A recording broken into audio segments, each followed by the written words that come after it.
nagtatanong nga pala kung paano po pumunta dito sa may Taitam Reservoir Dam, madali lang po.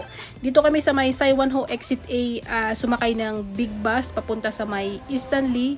At yung sakayan po dito ay nasa harap lang ng Exit A. Ayan, puntahan natin yung sakayan guys.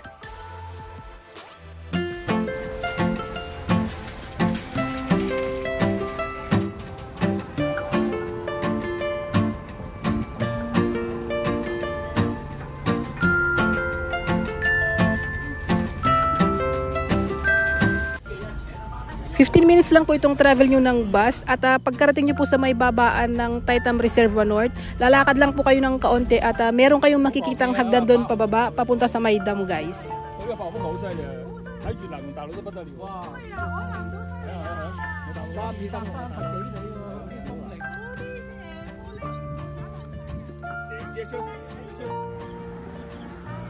Okay.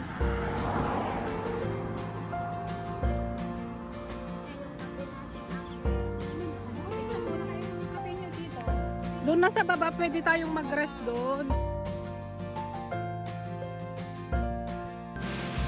So here we are guys, ito na po yung tinatawag nilang Taitam Reservoir Dam dito sa Hong Kong. At maswerte po kayo kung matsambahan nyo po ito na ganito kalakas yung tubig na dumadaloy.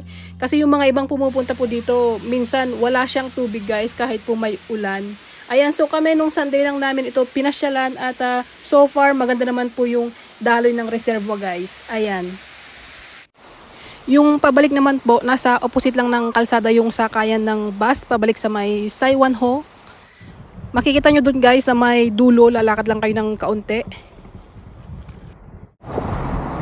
At bababa naman po kayo sa may Tai Hong House Station. Sa opposite nun, makikita nyo na yung MTR.